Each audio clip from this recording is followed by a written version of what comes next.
ఈ సమస్యలు పరిష్కారం కాకపోతే మీ పక్షాన ధర్నాలు నిర్వహిస్తామని ఈరోజు ఈ ధర్నాలు నిర్వహిస్తున్నటువంటి మా గౌరవ శాసనసభ్యులకి శాసనమండలి సభ్యులకి మా పక్షాన ధన్యవాదాలు తెలియజేస్తా ఉన్నాం. సభలో మాట్లాడినటువంటి మా ఎమ్మెల్యే గారు వెంకటరమణారెడ్డి గారు, మా ఎమ్మెల్యేల నాయకుడు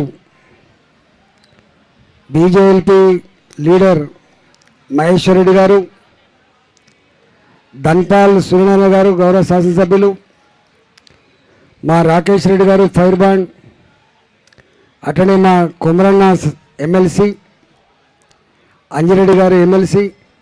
ఇరిగిపోతుందా? వస్తుందా మైక్ చక్కగా? సరిలేదా? సంఘీభాగంగా వచ్చినటువంటి నాయకులకు, కార్యకర్తలకు, రిటైర్డ్ ఉద్యోగులకు, మీడియా మిత్రులందరికీ నమస్కారం. భారత్ మాతాకి, భారత్ మాతాకి. తెలంగాణ ఉద్యమంలో ఒక ప్రత్యేకత చూసిన, మళ్ళీ ఈ ధర్నాలో ఒక ప్రత్యేకతను చూసిన. ఆ ప్రత్యేకత ఏంటంటే, ఆనాడు తెలంగాణ ఉద్యమంలో జెండాతో, సంఘంతో, రాజకీయాలతో సంబంధం లేదు. ఒకటే సంబంధం, తెలంగాణ మట్టి బిడ్డల సంబంధం. మళ్ళీ ఇవాళ చూస్తున్నా ఇక్కడ పాత డిటిఎఫ్ నాయకులు ఉన్నారు, ఏపీటీఎఫ్ నాయకులు ఉన్నారు, యూటీఎఫ్ నాయకులు కనబడుతున్నారు. అనేక సంఘాలలో నాయకుల స్థాయిలో పనిచేసినటువంటి వాళ్ళందరూ కూడా మాకు ఇవాళ జెండా లేదు, మాకు ఇవాళ సంఘం లేదు, మా ఏకైక ఆశయం మా రిటైర్డ్ ఉద్యోగుల ప్రాణాలు కాపాడే మా ఎజెండా అని చెప్పి ఇవాళ తరలి వచ్చి ఈ ప్రభుత్వం మీద కన్నెర జనానికి వచ్చినటువంటి మా ఉద్యోగులు కనబడుతున్నారు.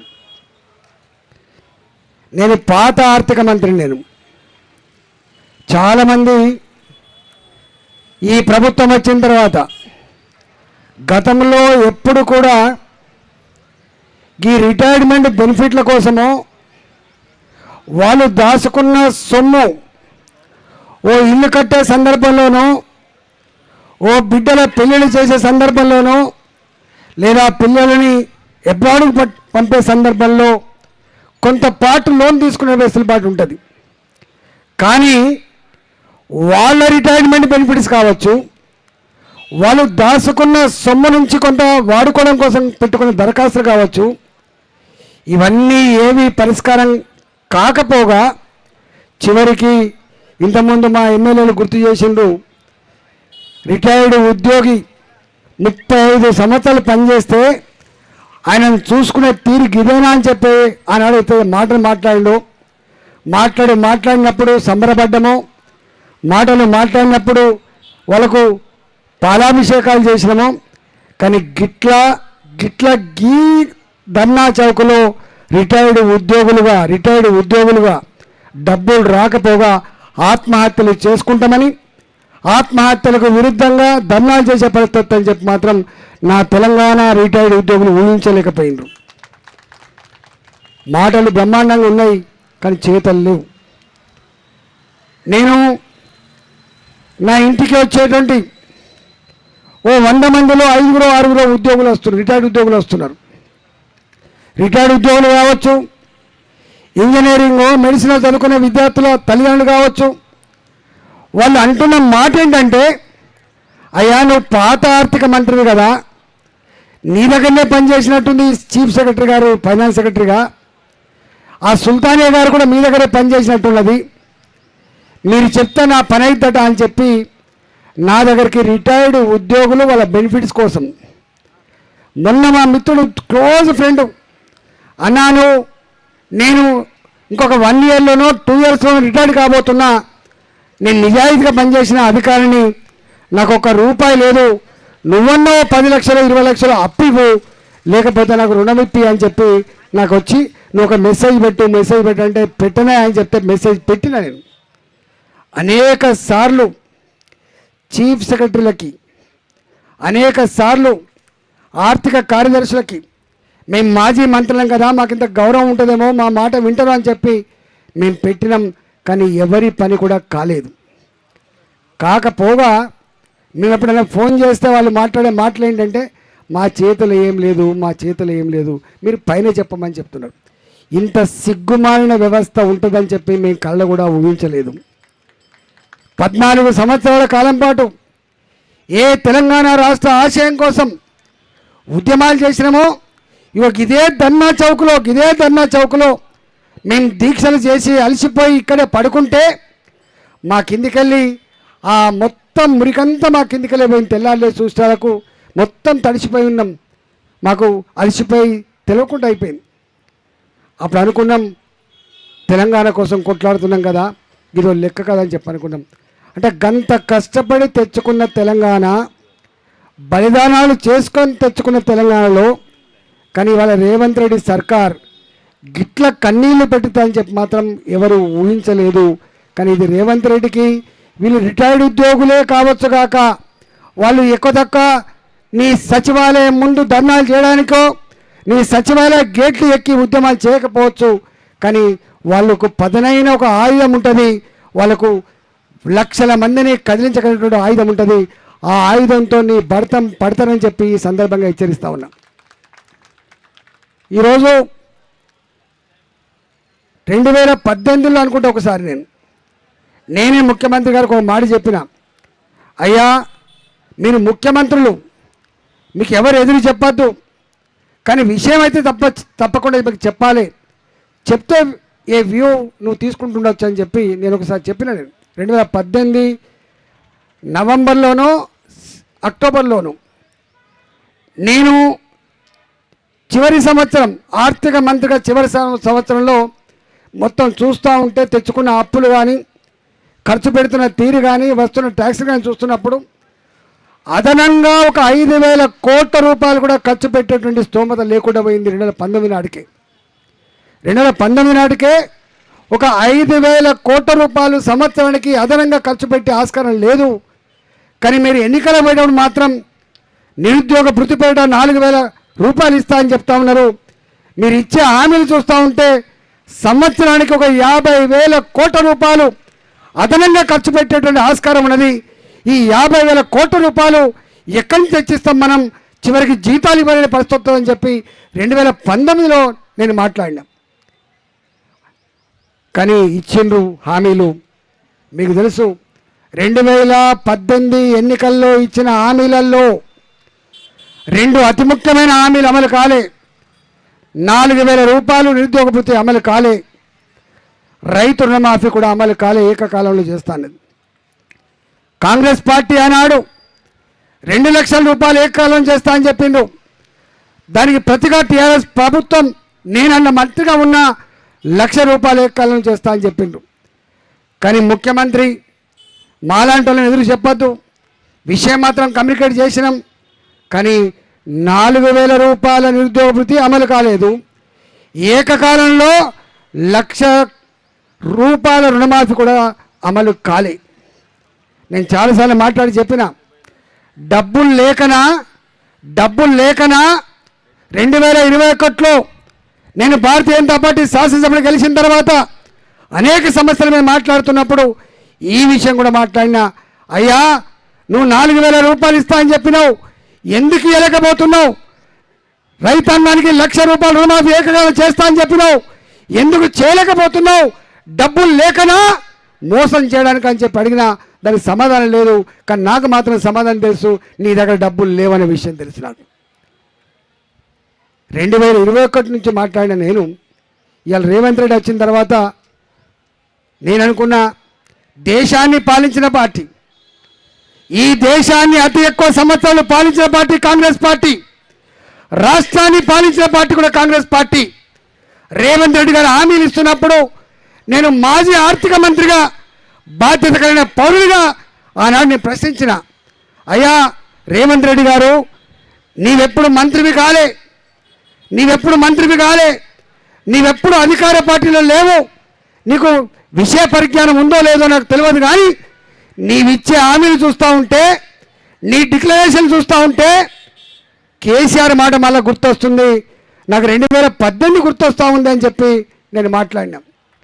అప్పుడు వాళ్ళు చెప్పిన మాట ఏంటంటే, ఆయననే ఆర్థిక మంత్రి చేసిందా, ఆయనకే తెలివి ఉందా, మాకు అనుభవం లేదా, నాకు తెలివి లేదా అని చెప్పి మాట్లాడు.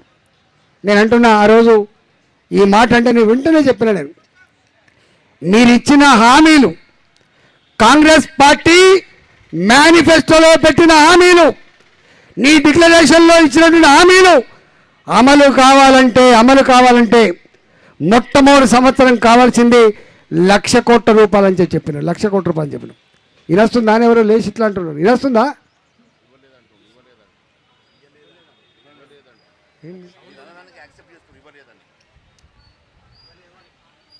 నేను ఆ రోజు చెప్పిన, మొట్టమొదటి సంవత్సరం మాత్రం 1,00,000 రూపాయలు కావాలి, 1,00,000 కోట్లు కావాలి. రెండో సంవత్సరం నుంచి మాత్రం తప్పకుండా 40,000 50,000 కోట్లు కావాలని చెప్పి ఆ రోజు చెప్పినాం.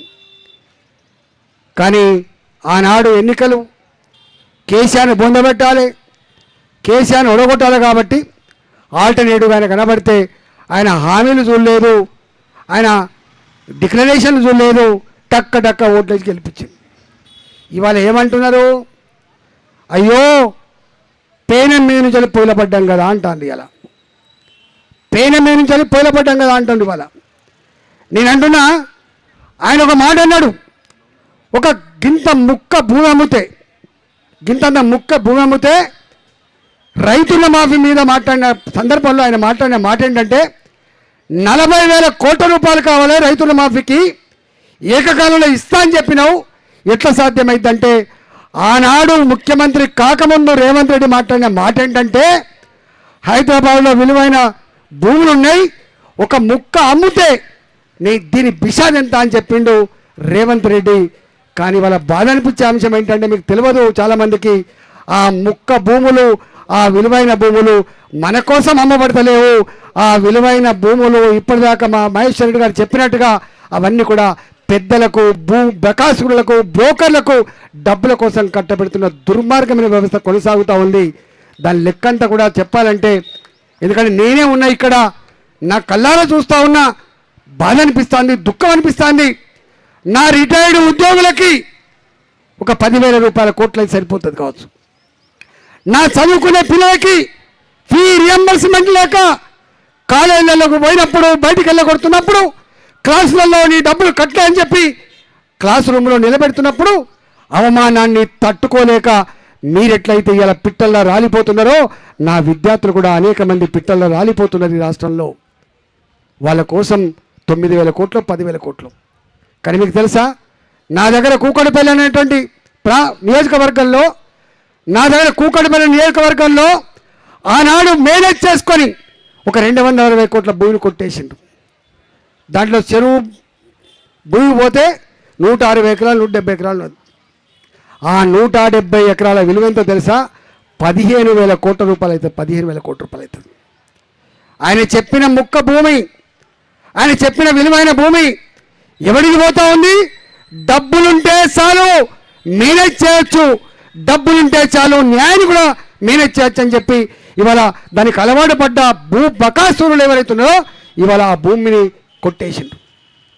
నేను 2007 నుంచి కొట్లాడినా, 2007 నుంచి కొట్లాడిన ఎల్లమ్మ బండ అక్కడ, ఆ ఎల్లమ్మ బండ బాచుపల్లి దగ్గర ఉంటుంది. ఇలా నా పార్లమెంట్ కింద వస్తుంది. ఎల్లమ్మ బండ ఆనాడు రాజశేఖర్ ముఖ్యమంత్రి ఉన్నప్పుడు ఒకటే సర్వే నంబర్ ప్రభుత్వపరమైన భూమి 150 ఎకరాలని పేదలకు ఇళ్ల జాగాల కోసం ఇచ్చిండు. మిగిలిన 100-125 ఎకరాల భూమి ఉండి అక్కడ ఇంకా గవర్నమెంట్ భూమి పంచంగా మిగిలిన 120 ఎకరాల భూమి. ఇవాళ బాధ అనిపించేది ఏంటంటే, ఆ గవర్నమెంట్ భూమి కోర్టులో మేనేజ్ చేసుకొని అది ప్రైవేటు భూమిగా ఇలా రిజిస్టర్ కాబోతూ ఉంది. ఆ భూమి విలువ ఇలా 6,000 కోట్ల రూపాయలు, 7,000 కోట్ల రూపాయలు ఉంటుంది. అలా 6,000 కోట్ల రూపాయలు, 7,000 కోట్ల రూపాయలు ఉంటుంది. అది ఎల్లమ్మ బండ సర్వే నెంబర్ 59లో ఉంటుంది. అలా ఇలా ఏమంటాడు ఈ ముఖ్యమంత్రి? ఆనాడు కేసీఆర్ భూములను చెరబడుతున్నాడని చెప్పినవో, 22A కింద పెట్టి 1000 కోట్ల రూపాయలు సంపాదిస్తున్నామని చెప్పినవో, లక్షల కోట్ల రూపాయల విలువైన భూములు మాయమవుతున్నాయని చెప్పినవో, అవి సంపూర్ణంగా ఇంకా కొన్ని మిగిలి ఉంటే, ఆనాడు వాళ్ళు రాచబాటలు వేస్తే మిగిలి ఉంటే, ఇవాళ చేతికి మట్టంటకుండా వాటిని అడ్డం పెట్టుకొని, ఆ తీర్పులను అడ్డం పెట్టుకొని వాళ్ళు ఇచ్చిన జీవాలను అడ్డం పెట్టుకొని, వాళ్ళు నడిపిన ఫైళ్ళను అడ్డం పెట్టుకొని, ఇవాళ వీళ్ళు కూడా ఇవాళ మీరు చెప్తున్న మా మహేశ్వర చెప్తున్నా కదా 2000 కోట్ల రూపాయలు 3000 కోట్ల రూపాయలు, ఎంత బాధ అనిపిస్తా అంటే మన డబ్బులన్నీ కూడా మన శ్రమ అంతా కూడా ఇవాళ ఢిల్లీకి పోతా ఉంది.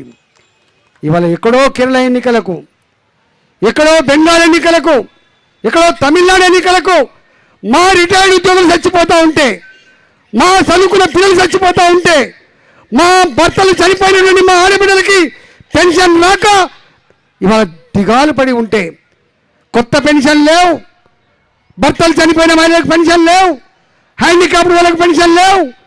కానీ వేల కోట్ల రూపాయల విలువైనటువంటి హైదరాబాద్ నా ప్రజల భూములు మాత్రం ఇవాళ బ్రోకర్ల పాలు చేసి 1000 కోట్ల రూపాయలు ఇలా వాటికి పోతా ఉన్నాయి. తెలంగాణ సమాజం మౌనంగా ఉండే సమాజం కాని మాత్రం తెలుసు. ఎప్పుడో సందర్భం వస్తే మత్పరిచ్చే మాయ చేసే గుణం తెలంగాణ ప్రజలకు లేదు. తెలంగాణ ప్రజలకి బరిగీసి కొట్టాడేటువంటి శక్తి ఉంటుంది. ఇవాళ సప్పుడు చేయకపోవచ్చు, ఇంకా 2.5 సంవత్సరం ఉందని చెప్పి అనుకోవచ్చు, ఇది మౌనంగా భరిస్తుందని చెప్పి భావిస్తుండొచ్చు. కానీ లేచినాడు ఆపగలిగే శక్తి రేవంత్ రెడ్డి కాదు కదా, రేవంత్ రెడ్డి జేజమ్మ కూడా లేదు, గుర్తుపెట్టుకోండి. ఏం మాట్లాడుతున్నారు మీరు? 10.5 సంవత్సరాలు 2028లో ఎన్నికలు జరగాలి, ఇవాళ 29లో ఎన్నికలు జరుగుతాయి. 10.5 సంవత్సరాల కాలం పాటు నేనే ముఖ్యమంత్రి అని చెప్పి నువ్వు విరవెగుతున్నావు కదా. ఇది కొనుక్కుంటే దొరికే సరుకు కాదు బాబు, ఇది కొనుక్కుంటే దొరికే సరుకు కాదు. ఈ పదవి అమ్మ ఇచ్చేది కాదు, నాన్న ఇచ్చేది కాదు, నువ్వు మస్కా కొట్టి కాళ్ళు పట్టుకొని ఢిల్లీ నుంచి తెచ్చుకునే పదవి కాదు. నా తెలంగాణ ప్రజలు ఆత్మను ఆవిష్కరించి ఓట్లు వేస్తే పదవి వస్తుంది తప్ప ఇది వేరే వాడు ఎవడిచ్చేది కాదు బిడ్డ. ఇది మేమిచ్చేది, ఇది మా ప్రజలు ఇచ్చేది. మా రిటైర్డ్ ఉద్యోగులు, మా రాకేష్ రెడ్డి గారు అన్నాడు, అన్న మా రిటైర్డ్ ఉద్యోగులు కూడా పోయిండ్రు, మా వాళ్ళు కూడా పోతారు కావచ్చు.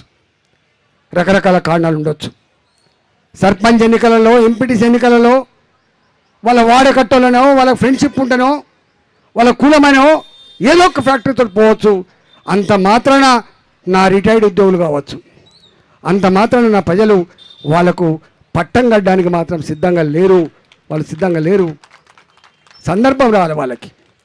గా ఎన్నికల మీద దృష్టి పెట్టరు, గుర్తుపెట్టుకోండి. కాకపోతే రేవంత్ రెడ్డి గారు నాకు 40% ఓట్లు వచ్చినాయి, నాకు 40% ప్రజల మ్యాండేట్ దొరికిందని చెప్పి విర్రవీగుతుండొచ్చు. మీకు తెలుసు, నేను టీఆర్ఎస్ పార్టీలో ఉన్ననాడు మా శ్రీనివాస్ కూడా ఉన్నాడు ఇక్కడ, మా వకలాబాలం కూడా ఉన్నాడు ఇక్కడ. 32 జిల్లా పరిషత్తులు ఉంటే 32 జిల్లా పరిషత్తులు టీఆర్ఎస్ గెలిచిందన్నాడు. మొత్తం మున్సిపాలిటీలు ఉంటే మొత్తం మున్సిపాలిటీల్లో టీఆర్ఎస్ పార్టీ గెలిచింది, మొత్తం సర్పంచ్లు కూడా టీఆర్ఎస్ గెలిచింది. కానీ జనరల్ ఎన్నికలు వస్తే కర్రెగాల్చి వాత పెడితే భూపాతంలోకి తొక్కేసిన ప్రజలు, గుర్తుపెట్టుకో. ఇవన్నీ టెంపరీ ఉంటాయి తప్ప ఇవి పర్మనెంట్ కాదు, గుర్తుపెట్టుకోండి. పర్మనెంట్ అంటూ ఉంటే వాళ్ళ పదవులు కాదు, పర్మనెంట్గా ఉండేది మన ఓటు హక్కు. మన ఓటు హక్కు మాత్రం పర్మనెంట్ ఉంటుంది. కాబట్టి ఇవాళ నేను ఒకటే ఈ ప్రభుత్వాన్ని హెచ్చరిస్తూ ఉన్నా, ఇప్పటికైనా ఎంత బాధ అనిపిస్తా అంటే, ఆ ప్రభుత్వం పెట్టిన బకాయిలు నేను ఎట్లిస్తా? నేను అడుగుతున్నా, ఆ ప్రభుత్వం నీళ్ళ పన్ను వసూలు చేయాల్సింది మర్చిపోయింది, కరెంటు పన్ను వసూలు చేసి మర్చిపోయింది. నువ్వు అడగవా బిడ్డ? పాత కరెంటు బకాయిలను వసూలు చేయవా? పాత ఇండ్ల ట్యాక్సులను వసూలు చేయవా? పాత ప్రభుత్వానికి బకాయిలను వసూలు చేయవా? గవర్నమెంట్ అనేది ఒక రొటీన్ ప్రాసెస్. ఇలా ఆ పార్టీ ఉంటుంది పోతుంది, ఓ ప్రభుత్వం ఉంటుంది పోతుంది. కానీ నీ కలెక్టర్లు, నీ చీఫ్ సెక్రటరీలు, నీ వ్యవస్థలు శాశ్వతం కదా. నేను అంటున్నా, కలెక్టర్లు కూడా ఇవాళ బ్యూరోక్రసీ కూడా గింత దీనంగా ఉంటుందని చెప్పి నేను ఎక్స్పెక్ట్ చేయలే. చదువుకున్నారు మీరు, ఇవాళ ఆల్ ఇండియా లెవెల్లో ఇన్ని సంవత్సరాల కాలం పాటు చదువుకొని మీరు వచ్చి బాసుల ఆదేశాలు పాటించేటువంటి ఒక బానిసలుగా మారిపోయింది తప్ప ఇది తప్పు, ఇది న్యాయం కాదు అని చెప్పి అడగగలిగే దమ్మున్న ఇలా ఆఫీసర్ లేకుండా పోయింది. సిగ్గుండాలే. మాలాంటి వాళ్ళం ఫోన్ చేస్తే, మాలాంటి వాళ్ళం మెసేజ్లు పెడితే మా చేతిలో ఏం లేని చెప్తున్నావు, మా చేతిలో ఏం లేని చెప్తున్నావు, మేము ఎందుకు ఫోన్ చేస్తాము? మాకేం అవసరం ఉంటుంది? మీరు రొటీన్గా రోజువారీగా ఫోన్ చేసేవాళ్ళం కాదు. మేము ఎక్కడో నిజంగా బాధ ఉంటే, దుఃఖం ఉంటే, అయ్యో నేను ఒక ఆర్థిక మంత్రిగా అని చెప్పి మీకు ఫోన్ చేస్తాం కావచ్చు, కానీ మీరు ఎక్కడ చేస్తలేరంటే మీరు ఎంత బానిసలుగా మారిపోయిందో దీన్ని బట్టి అర్థం కాదు. మీరు అనుకుంటాను మీ విలువ పెరిగిందని, మీ విలువ పెరగలే, మీరు తగ్గిపోయింది. ప్రజాస్వామ్య వ్యవస్థలో అధికార పార్టీ మాత్రమే కాదు, ప్రతిపక్ష పార్టీ కూడా నీ కళ్ళకు కనబడని, నువ్వు పట్టించుకొని, నీకు పవర్, నీకు అధికారం నెత్తికెక్కితే మర్చిపోయినాడు గుర్తు చేసేటువంటి బాధ్యత ప్రతిపక్ష పార్టీలకు, ఎమ్మెల్యేలకు మాత్రం ఉంటుంది, ఎమ్మెల్సీ మాత్రం ఉంటుంది, నాయకులకు మాత్రం ఉంటుంది. నువ్వు పట్టించుకోకపోవచ్చు, కానీ పట్టించుకోకపోతే దాని సంగతి ఏందో ముందు ముందు తెలుస్తుంది. ఇవాళ మా వాళ్ళు డిమాండ్ చేసినట్టుగా మేమేదో వస్తాం, ఇందిరాభారత ధర్నా చేస్తాం, పోం వాడకట్టుకు పోయి కథ ఏందో చెప్తాం. మేము నా రిటైర్డ్ ఉద్యోగి, అలా మా టీచర్లు ఉంటారు, రిటైర్డ్ ఉద్యోగులు లేరు, వాళ్ళ మిత్రులు ఉద్యోగులు ఉన్నారు. రేపు ఇలా ఉద్యోగంలో ఉన్నటువంటి ఇలా ఉద్యోగులారా, మీరు ఇలా నోరు విప్పరు, మీరు వాళ్ళ జీవితం అంటున్నారు కావచ్చు కాక, రేపు నువ్వు కూడా రిటైర్డ్ ఉద్యోగం అయితే విషయం మీరు మర్చిపోకుండా ఎందుకు మాట్లాడలేకపోతున్నారు? రిటైర్డ్ ఉద్యోగుల యొక్క సమస్యల మీద ఉద్యోగ సంఘాలుగా మీరు ఎందుకు సీరియస్గా మాట్లాడలేకపోతున్నారు? ఎందుకు ఒక అల్టిమేట్ ఇవ్వలేకపోతున్నారు? ఇవాళ మీరు నిజంగా అల్టిమేట్ ఇస్తే నడుస్తుందా ఈ ప్రభుత్వం? కానీ నువ్వోసారి నీకు బాధ అయితే నువ్వు మాట్లాడుతున్నావు, నాకు బాధ అయితే నేను మాట్లాడుతున్నా, విద్యార్థుల బాధ అయితే విద్యార్థులు మాట్లాడుతున్నారు. కానీ ఇవాళ మనం చేయాల్సింది ఒకటి ఉన్నది. రైతులుగా, విద్యార్థులుగా, రిటైర్డ్ ఉద్యోగులుగా సమస్యలు ఫేస్ చేసిన వాళ్ళుగా అందరం ఒకటిగా రేపు ఎలుగెత్తి చాలాల్సిన అవసరం ఉంది, పిడికిలి బిగించాల్సిన చక్కెర ఉంది, ఈ ప్రభుత్వం యొక్క భర్తం పట్టాల్సిన చక్కెర ఉంది. కాబట్టి ఇవాళ సందేశమే ఇచ్చిపోతాం కావచ్చు, రేపు సమరానికి సిద్ధపడతామని చెప్పి హెచ్చరిస్తూ ఇవాళ మా రిటైర్డ్ ఉద్యోగులు మేము ఎక్స్పెక్ట్ చేయలే, మమ్మల్ని కొట్లాడమంటారు తప్ప వాళ్ళు వస్తారని చెప్పి ఎక్స్పెక్ట్ చేయలే. కానీ ఇవాళ మేం కాదు, మీరు వచ్చింది ఇవాళ. ఎప్పుడు మమ్మల్ని అంటుంటారు, కమ్యూనిస్ట్ పార్టీ దగ్గర పోయి అడుగుతూ ఉంటారు, మీరు కొట్లాడండి, మీకోసం కొట్లాడమంటారు, కానీ మీరు రారు. కానీ ఇవాళ నేను ప్రత్యక్షంగా చూస్తున్నా, మా ఎమ్మెల్యే ఇక్కడ ధర్నా పెట్టిండు, మా వెంకటరమణారెడ్డి, మా మహేష్ రెడ్డి అనగానే అనుకున్నా సాధ్యమవుతుందా, సక్సెస్ అవుతుందా అని చెప్పి అనుకున్నా. కానీ ఇంత పెద్ద ఎత్తున ఆకలిని దిగమింకొని కూడా సమస్య మాది అని చెప్పి గుండెల్లో పెట్టుకొని ఇవాళ దాని తీవ్రతని ఈ రేవంత్ రెడ్డి సర్కారుకి వినిపించాలని చెప్పి మీ పాల్గొంటున్న తీరు, ఒక మనిషి కూడా లేవకుండా ఇలా మీరు పార్టిసిపేట్ తీరే రేవంత్ రెడ్డి గుండెల్లో రైలు పరిగెత్తుతుందని చెప్పి హెచ్చరిస్తూ ఇవాళ మళ్ళీ ఈ సమస్య పరిష్కారం కాకపోతే ప్రణాళికలు రచించుకొని ఇలా సర్కారు మీద సమరం చేస్తామని చెప్పి ఆ సమరంలో భారతీయ జనతా పార్టీ శాసనసభ్యులుగా, శాసన మండలి సభ్యులుగా, కార్యకర్తలుగా, నాయకులుగా, ఎంపీలుగా మేమందరం మీ వెంట ఉంటామని చెప్పి తెలియజేసుకున్న భారత్ మాతాకి